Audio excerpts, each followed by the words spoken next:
Hi, this is Nathan Oxenfeld with Integral Eyesight Improvement, and I'm here in Buenos Aires, Argentina. I'm down in South America to attend the very first Latin American Vision Conference happening this weekend. So I'm really excited about that. But today I wanted to take some time to introduce you to a concept that I've kind of been developing or toying around with over the past 12 or 13 months or so, and it's called the vision bank.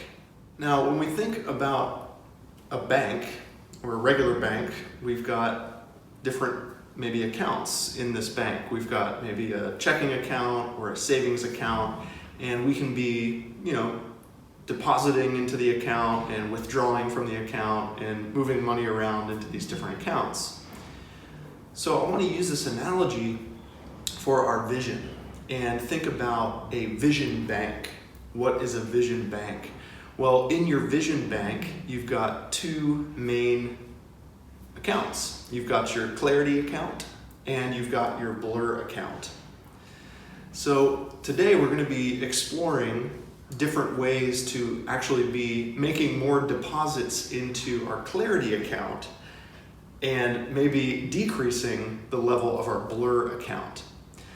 And there's two main ways that we can be depositing into our clear account, and that is from natural clarity and from artificial clarity. So let's start with the artificial clarity, because that's probably something that you're more familiar with. Starting with artificial lenses. So it's in the name, artificial lenses. So this refers to glasses, contacts. These are lenses that give us artificial clarity. They do feed our brain a clear signal. It gives us a clear picture. But it's not actually really your vision. It's actually artificial, as it insinuates in the name. Now, that's what I want you to be thinking about today is, what are you feeding your brain? Because remember, your vision isn't happening in your eyeballs, it's happening in your visual cortex in the back of your head. And so, are you feeding your brain blur or are you feeding your brain clarity? So when you put those glasses on, you are technically feeding your brain clarity, but the reason why it's not real natural clarity is because what happens when you take them off is you're right back into that blur again. So it's temporary, it's not permanent, but it is a good option. And I want, the difference here is that you're using the glasses as tools as opposed to completely depending on them for everything, right? And I wanted to address this because this is probably the by far most commonly asked question that I get in lots of situations, especially on my YouTube channel, of what do I do about my glasses? Do I wear my glasses? Do I not wear my glasses? What about when I'm doing the Bates method and doing these vision practices? Should I do them without my glasses, with my lenses? So when it comes to actually doing the vision practices, it is about doing it with the naked eye, no artificial lenses on. But then when you're not doing the practices, it is okay to put the glasses back on, especially if that helps you function or be more efficient or be more relaxed. But I'm thinking back in my own experience, before I learned about all this stuff, I was using the glasses pretty much 100% of the time, or the contacts, for all visual activities from the moment I woke up in the morning to the moment I went to sleep at night. And so that was very kind of a dependent kind of relationship I had on the glasses. I was doing pretty much nothing at all without them. And so when I started learning about the Bates method, then I started taking them off, started going on walks without them, taking yoga classes without them, starting to experiment with how I can achieve natural clarity, not just artificial clarity. So we'll get there in a second, but I want to touch on this other form of artificial clarity that you can feed your brain to make deposits into your clarity account. And it's a different type of glasses. They're the pinhole glasses, or it can even be achieved by the pinhole effect. So the pinhole glasses are those black plastic glasses that are covered in the little pinholes, but you can also kind of create your own version of that by making a really teeny tiny little hole with I just roll my index finger up into my thumb there, and I cover one eye and I hold that opening right in front of my eye.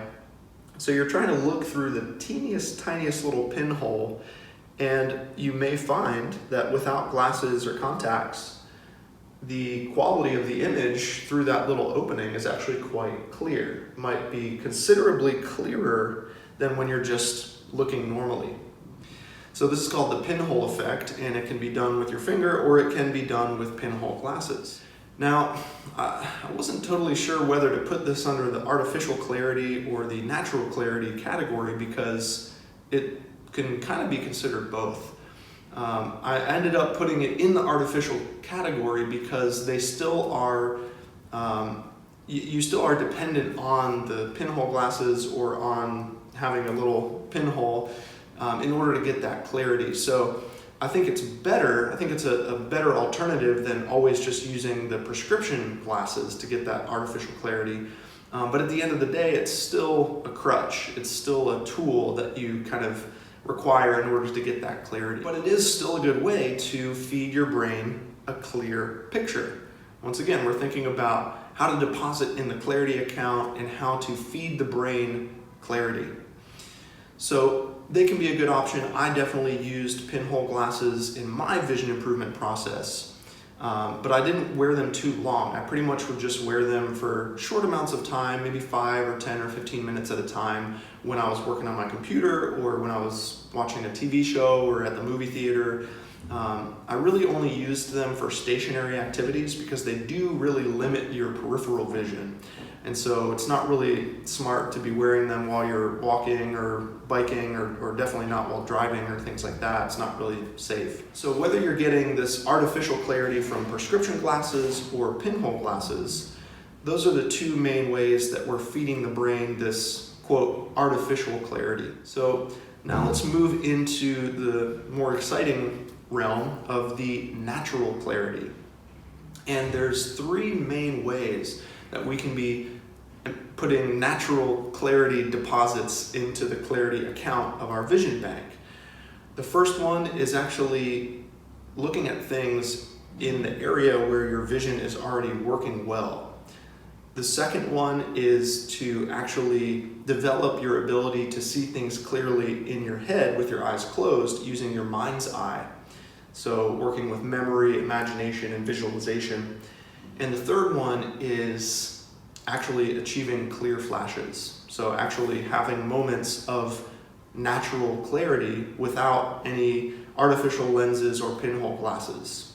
So let's go through these one at a time and learn what they are and how we can actually access them. So the first one is actually kind of, it's sort of this concept of use it or lose it. So if you're nearsighted, you can be feeding your brain natural clarity by looking at things up close, where you already have clear vision. If you're farsighted, it might be the opposite. You might actually benefit from looking at things farther in the distance that look clearer than things up close. Now, if you have a combination of both of these, and there's not really any kind of distance or area where you have like really sharp, good vision, then you're going to want to focus more on numbers 2 and numbers 3. But a lot of people actually do have an area, whether it's up close or in the distance or somewhere in between, where the vision's actually pretty clear or perfectly clear without any glasses. So in my experience, I pretty much, like I said, wore my contacts and glasses all the time, whether I was doing near activities or far activities. So one of the very first things I did was quit my contacts, go back to glasses so that I could take them off when I was doing up-close activities, so that I could actually use my own built-in clarity when I was looking at things up close versus looking through distance glasses at things up close, which just added more strain to my system. If you're farsighted, like I said, you're using the reading glasses to see up close, but maybe you can experiment taking them off when you're looking in the distance, or maybe that's something you already just naturally do. This is a way to be, figuring out where your vision is right now without any artificial correction and actually utilizing that, using that part of your visual focus where it's already working, it's already happening for you. And for nearsighted people, we want to start in that kind of close comfort zone, and we want to gradually start to stretch it out little by little so that we're challenging ourselves. We're actually stretching the vision out, maybe starting to work with it on the edge of where it does become blurry. But remember, in terms of depositing into the clarity account, it's actually good to be holding it up close where it is just nice and perfectly clear. If you're farsighted, then once again, you might want to be using the distance, which is better than the near. So this is the first one of actually kind of looking in the zone where your vision's already functioning, starting there and building from there. But the second one is really, well, I guess we can sort of jump into the third one of actually getting clear flashes beyond where you're seeing clearly right now. So getting these clear flashes, if you're nearsighted, that's when you actually see really clearly in the distance, even if it's temporary or momentarily. And if you're farsighted, it's when you get these clear flashes up close, where it's normally blurry and you need reading glasses. So that's, I think, the ultimate best way to be really putting these huge deposits into your clarity account.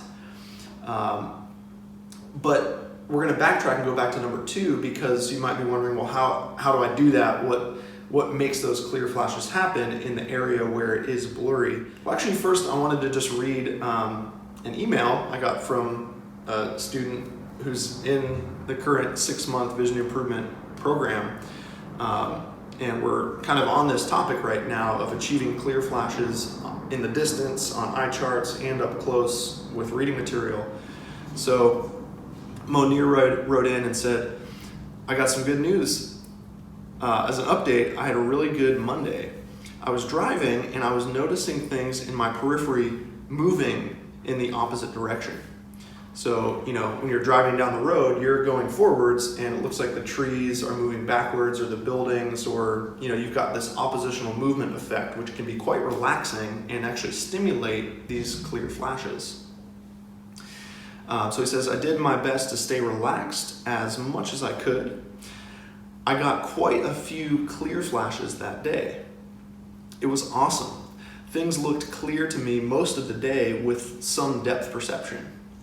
This past Monday was the clearest day I've had since I first wore glasses back in 2004. I came home that evening and checked my sight on the eye chart, and the clear flash was gone. Last night, I stood in front of my eye chart at 5 feet, held a pen as a gatepost, and swung the C in the word clearly from side to side for a few minutes. All of a sudden, the entire chart became clear. It was a beautiful clear flash. I'm hoping this continues. Thanks again, Nathan. So Monir was actually experiencing this, what I'm talking about, of, coming from a background of nearsightedness where normally the eye chart would be blurry. By spending a little bit of time doing these vision practices and the Bates method and oppositional movement throughout the day to get this clarity coming through, and swinging the chart with a pen or a pencil or a finger up in front of the nose to kind of create this doubling effect, and honing in on just one letter, watching it move in between the double thing up close, all of a sudden the whole chart became really clear, where normally it would be blurry. And so that's a perfect example of him putting a very large deposit into his clarity account in his vision bank. And what I found fascinating about that too is that, he was having all this clarity earlier in the day, but then when he, went back and checked the eye chart, the clarity was gone. So that's an interesting facet of this as well, of how the eye chart sometimes can actually create some strain, or if we're seeing clearly outside or in other situations, it might not actually show up on the eye chart. But then with some dedicated chart practice time, he actually got the chart to come into nice clarity. So we're going to talk a little bit more about that, but I want to make sure we touch on the second one, which is this whole mind's eye, this whole inner clarity inside when your eyes are closed, just inside your head, right? So Dr. Bates talked a lot about memory, imagination, and visualization. And he has entire chapters in his book about these different topics, where he's really making the claim that in order to see clearly physically with your eyes open, you must improve your imagination, your memory, and your ability to see things clearly with your eyes closed, or just using your inner vision, your insight, or your mind's eye. So this is one of my favorite things about the Bates method, is this big emphasis on the non-physical components of our vision, remembering that vision is 9/10 mental and 1/10 physical, which means that a lot of our visual development is happening in our brain. And if we're just doing eye exercises and doing physical, things to strengthen the eye muscles, that's not necessarily going to lead to vision improvement. We actually need to be working on the mental level with the brain, with the mind, with the memory, imagination, and visualization. So if you just close your eyes right now, and maybe you think about the last thing you ate today. So depending on when you're watching this or where you are in the world or what time it is, maybe it was breakfast, maybe it was lunch, maybe it was dinner. Doesn't really matter. What matters is that you use your memory to recall that last item of food that you consumed. First of all, the memory might already kind of create a little mental picture of it. So you might actually begin to visualize it and have a mental picture or a mental movie begin to play in your mind. And I want to ask you, what is the quality of that mental picture or mental movie? Is that food clear or is it blurry? So once again, coming into this vision bank idea, is this visualization feeding blur to your mind, or is it feeding clarity to your mind? And if it's not clear, that's where your imagination comes in, because there's no limit to your imagination. So if you're not seeing it clearly with your eyes closed, you can imagine that you are. You can imagine that it is appearing nice and easily and clearly for you. And don't worry about, seeing everything all at once. If you have a whole plate of food in front of you, don't try and see the whole plate of food. Maybe you want to just hone in on one part of it, one part of the meal. Maybe the entree or the side dish or what you had to drink or whatever. And since we're talking about food here, you can also involve your other senses, not just your sense of sight, to have a visual representation of it in your mind, but maybe you can remember what it tasted like. Maybe you can remember what it smelled like. Maybe you can even imagine the texture of that food as you put it in your mouth and you chewed it and swallowed it. So we can actually use our other senses to enhance our visualization abilities as well. Okay, so when we play with this inner vision stuff and then we open our eyes back up, especially if we don't have glasses or contacts on, we want to be noticing what kind of effect this has on our physical eyesight. Because according to Dr. Bates, when we achieve perfect memory and perfect imagination of anything, it doesn't matter what it is. It can be the last meal you ate, it could be a letter, it could be a number, it could be somebody's face. It doesn't matter what it is. If you have this really sharp, clear vision of it in your head, when you open your eyes back up, you actually experience clear flashes. And you notice that your vision is better than before, or when you were maybe having this blurry mental picture of it, or an imperfect memory or imperfect imagination of this inner object. And it might not work every time, and it might not work the first time, but that's why this is called a practice. Because we need to repeat it. We need to keep going and keep experimenting with it to see what works for us and what doesn't work for us. And so let's try this a couple more times. Maybe we can go back to number one, which is actually looking at something in the area where your vision is already quite clear. So for example, I've got I'll just hold this pillow up here. I'm at my Airbnb here in Buenos Aires and got some interesting decor in here. So I'm gonna hold up this pillow with all these little animals on it. So I've got some different options. So I'm gonna choose this giraffe. So just holding it up so you can see kind of what it looks like. And it's the same on both sides, so I'm using the giraffe over here. But I'm just gonna look at it, take it in the area where, it's nice and clear up close, looking at what this animal looks like. It's a little cartoon giraffe. It's kind of tall and narrow. It's got all black and white, except it's got these little orange kind of spots on its cheeks. It's got 2 eyes, 2 ears, 2 little giraffe horns or nubs or whatever those are.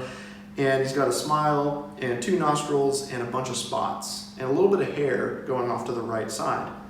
So I take that in physically with my eyes open. I close my eyes. I remember what I just saw. So I'm just going to go through it again. This tall, narrow giraffe with 2 eyes, 2 ears, 2 giraffe nubs. The nose with the 2 nostrils, the little smile that's turned over to the left, covered in black spots, but there's 2 orange spots on the left and the right, and there's a little bit of hair going off to the right. And I'm not only remembering it, but I'm imagining it and visualizing it as being perfect. It's a really nice, just as I saw it, a perfectly clear image, sharp black lines, details. I'm actually even remembering the texture of the pillow here. And then when I open my eyes back up, once again, it's nice and clear because it already was when I started. But if you're interested in improving your vision into an area where it's not clear, you would do something similar where you take it in where it is clear, close your eyes, and maybe move it away off into the distance where maybe for you it's not as clear at this greater distance if you're nearsighted, or if you're farsighted, you might start with it farther away and then bring it up close when it's time to open up, just to check and see, did your mental vision, your imagination, memory, visualization actually lead to a moment of clearer vision, a clear flash in a distance where normally you don't see clearly. So I really want you to experiment with this at all different distances, up close, in the distance, and if you're nearsighted, maybe you don't start with it up close. You actually, there's some other things across the room here. So maybe, for example, if you're looking in the distance and something's not clear, you would look at it, the blurry version with your eyes open, but then you would close your eyes and you would improve your imagination of it. What would that thing look like if it wasn't blurry? What if it was perfectly sharp and clear across the room? You create that nice mental picture of it, then you open up and you actually experience seeing it more clearly than before.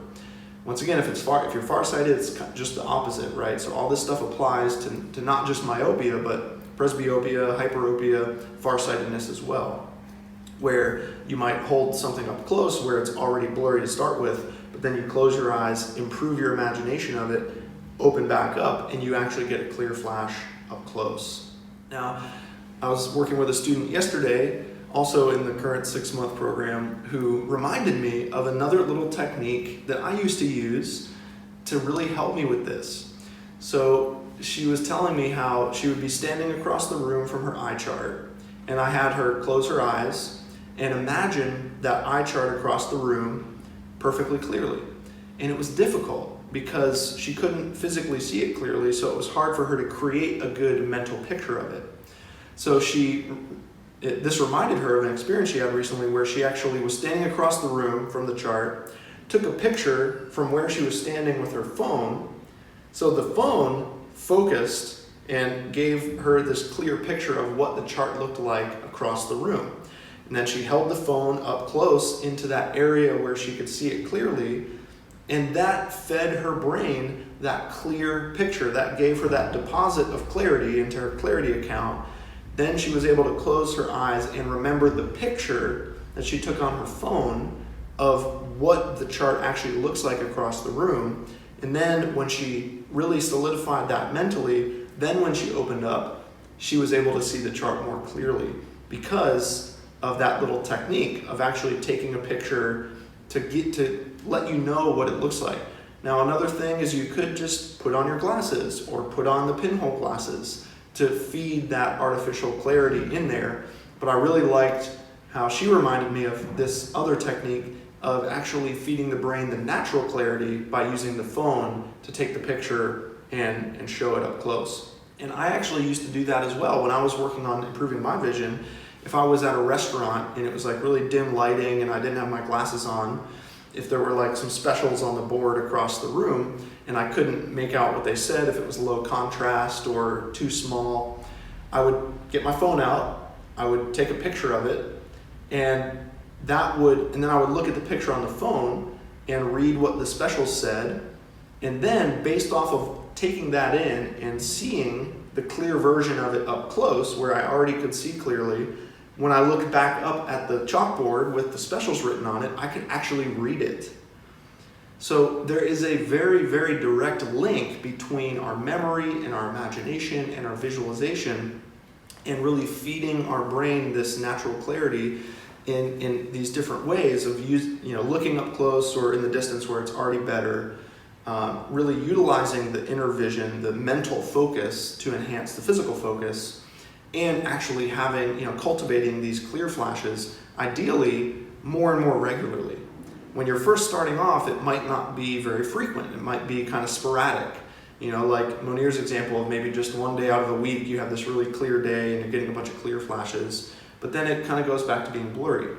But the more you practice this and the more you stick with this, they keep happening more and more frequently, and it really starts to become this new daily occurrence. That's when things really take off. And I want to touch on this other analogy from the banking system of like exponential returns, compounding interest, right? So the way that investing works with compounding interest is that it's not just a linear thing. You put a deposit in and then you put another deposit in and another one.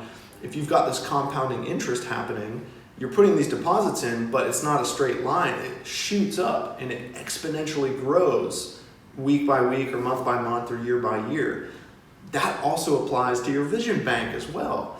It's not like you get a little clear flash and it's this long, arduous, trudging journey. You start to get these clear flashes and you're doing these, 3 natural clarity stimulating things, and it really starts to take off exponentially, especially if you're getting these little clear flashes every single day. So that's really exciting and hopeful to think about as well, is that even though you may have been, building up your blur account over the past 5 or 10 or 15 or 20 years or longer even, it's not going to take you that long to deplete it and transfer over into the clarity account. It can actually happen much faster. Now, the last thing I want to draw from this analogy with banking and money and investment and everything is that if you try and get into investing or in the stock market by yourself, it can be kind of confusing, and you might actually run more of a risk of losing your money if you don't know the system and how it works and what to be, making smart investments. Whereas if you actually have a financial advisor, it actually can encourage more responsible investments and actually yield greater returns from what you're putting into it. And it's more expensive up front, but in the long term, you're actually getting a better return. So it's the same thing with vision, is if you're doing the Bates method or trying to figure all this stuff out on your own, it can be very kind of confusing and overwhelming, and you run the risk of making mistakes or not getting the results you want. But if you invest in not a financial advisor, but a vision advisor, like myself, a vision educator, or the group of vision educators I'm going to be gathering with this weekend at this vision conference, there's people all around the world who are offering this stuff, then you actually get better results. You run less of a risk of making mistakes, and you just get better, faster results with this stuff.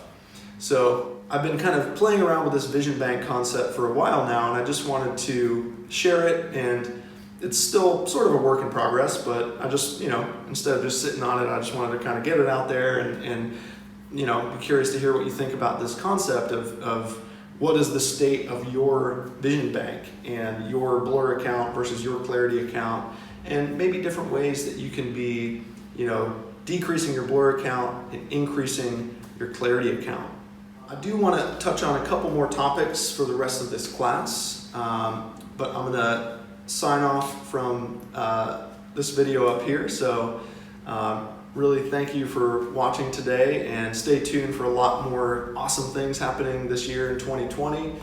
You'll be able to find links to all that stuff on my website and everything like that. So just stay tuned, and I appreciate you watching today.